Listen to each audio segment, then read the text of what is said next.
Now at 10, fears of flooding statewide, how you can prepare before the water rises in your town. Plus, a celebrity lawsuit in Park City, the allegations against Gwyneth Paltrow, and what attorneys from both sides had to say today in court. And so many people come out. It's a gathering. It's a beginning of what art does. The unveiling of 2 new art installations taking Draper's art scene to new heights.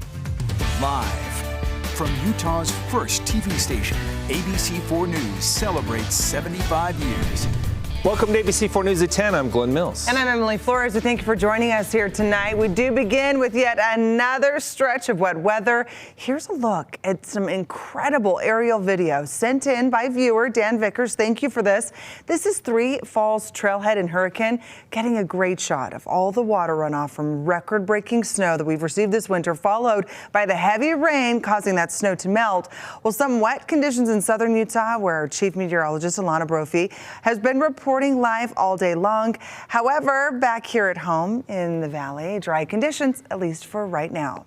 Alana's still making her way back to northern Utah from southern Utah tonight. So we turn now to meteorologist Nate Larson. And Nate, that storm is also still moving to the north as well. Yeah, it's pushing north. So we have a warm front that's been working its way through the state, and an associated cold front trailing as we get into the overnight hours. Let's show you some of the video Alana captured as she was driving down I-15. So you can see just how much water was out on the roadways. Impressive rainfall amounts as well with our storm system.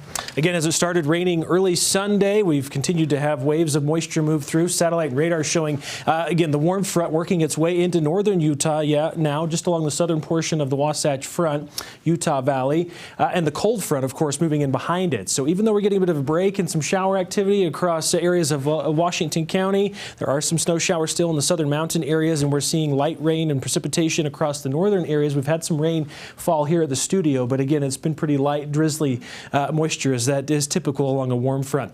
Zooming in closer, you can see we're still seeing some snow showers, as I mentioned, for areas like Bryan Head. They do have a winter storm warning in effect, expecting some heavy snowfall, showers in portions of Kane and Garfield County in the lower elevations, and we're going to continue to see this active pattern, as we mentioned, into the overnight hours as these waves of moisture are moving northward.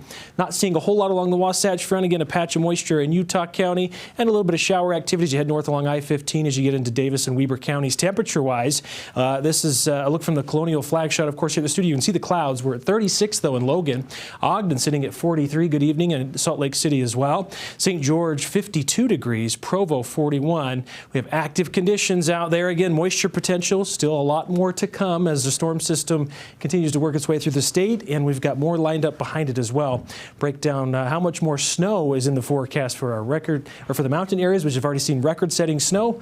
Break that down in the full forecast coming up, guys. Nate, thank you. All the wet weather we've had this year increasing the chances of flooding. That's why the Weber Fire District is warning of seepage. That's when groundwater finds its way into your home. If there is still snow on the ground at your house, they say one way to help prevent seepage is to move that snow 3 to 5 feet away from the home foundation. Having a sump pump in the home is another great thing to have when it comes to seepage. Bad sounds are grinding of the bearings inside. Humming, a constant hum, means that it is engaged, but it's not physically kicking the water out. Pumps typically lasting around 7 years, and homeowners should be aware of that. Plumbers saying they've already been very busy installing those pumps at homes across northern Utah. All right, today marking the first day of actress Gwyneth Paltrow's trial in Park City. Paltrow accused of allegedly being distracted while skiing and crashing into a Utah man, causing him to have broken bones and even a brain injury. Well, Paltrow saying the opposite, claiming Terry Sanderson actually crashed into her. Now, we were live from the courtroom during the hearing today, both attorneys giving their opening statements. Of how Gwyneth Paltrow's neglect, her choices, and her conscious disregard for other people on the mountain all combined together to cause Terry Sanderson to suffer 4 broken ribs and permanent brain damage.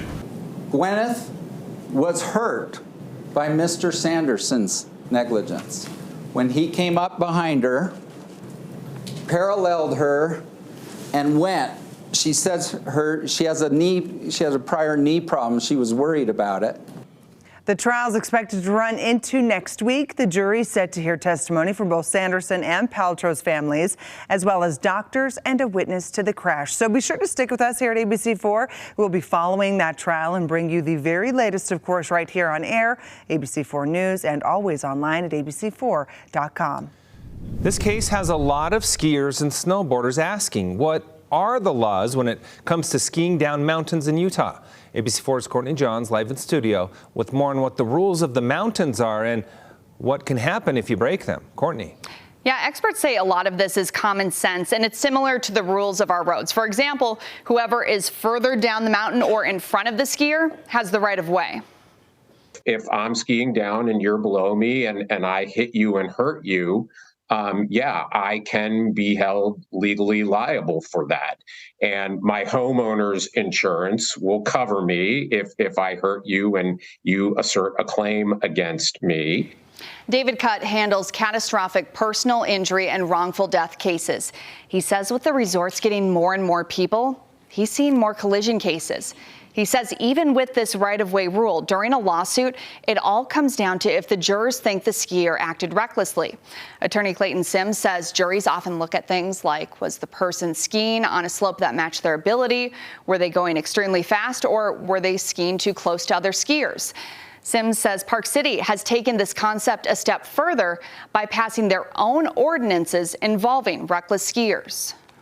They have made that the law. So it's a crime, as well as you can be civilly liable for negligent skiing and reckless skiing. Park City also has a rule that requires skiers to stop immediately after a collision, provide reasonable care to someone who is injured, and provide all of your contact information to Ski Patrol before leaving the scene of an accident. If any of these rules are broken, it's considered a Class B misdemeanor, and you could end up spending up to 6 months behind bars. Back to you. All right, Courtney, thank you. Well, it seems our string of winter storms making at least a dent in our drought conditions. The latest report from the Division of Water Resources says the Great Salt Lake has picked up nearly 2 feet this year. While it's still got some ways to go to get back to where it was a few years ago, the lake hardly rose a foot all of last year. So that gives you some perspective. And we still haven't seen peak spring runoff. A graduate of Utah State University suing the school, saying allegations of racism weren't taken seriously, but the university says otherwise. In the lawsuit filed yesterday, Greg Noel says his professor repeatedly racially discriminated against him for being a Black Haitian American student. He claims the professor drew a racist caricature of him and accused Noel of having anger issues. Noel claims the school didn't take his concerns seriously and ultimately cleared the professor. But here's what Utah State University is saying tonight. In this case, as in all cases, the university followed its non-discrimination policy, procedures, and process to their conclusions and dedicated significant resources to the matter. And new at 10, in an update tonight, officials identify the man killed after firing at police at Springville intersection early Sunday morning. The identity of the man who was shot, 46-year-old Matthew Scott Nilsson from Springville. According to the Springville Department of Safety, the incident is still being investigated by the Utah County officer involved critical incident team. Nilsson had no prior criminal history other than a misdemeanor on his record. And officials now identifying the Colorado woman who was found dead in her own vehicle near Moab on Sunday. The Mesa County Sheriff's Office in Grand Junction, Colorado, providing an update tonight saying that the woman has been positively identified by the Utah Medical Examiner's Office as Melissa Gonzalez, 70 years old, who was reported missing on November 15th of 2022. The Sheriff's Office continuing to say the cause and manner of her death will be determined by the Utah Medical Examiner's Office. That is still pending. Salt Lake County Mayor Jenny Wilson and Draper Mayor Troy Walker unveiling 2 new art installations, taking Draper's art scene to new heights. Partnering with Lehigh-based foundry Adonis Bronze, Utah artist J. Michael Wilson, designing and sculpting 4 unique cravens, each weighing 200 pounds. 3 will sit 22 feet above the Price Lone Peak Business Park. The 4th will sit some 20 feet above the Price Lone Peak Retail Center. About 3 years ago, Steve Price came to me and had an idea and asked me what did I think we could do, and After about 4 different ideas, we came up with the idea of doing some cravens.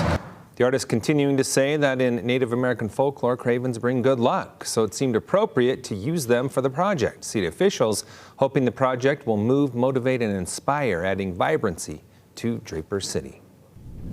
Coming up, a surprise visit by the Japanese Prime Minister to Ukraine. This as the leader of China meets with Vladimir Putin for his second straight day in Moscow.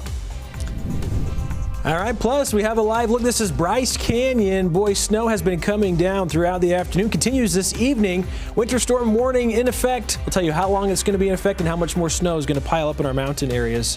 Stay with us. We'll be back after the break.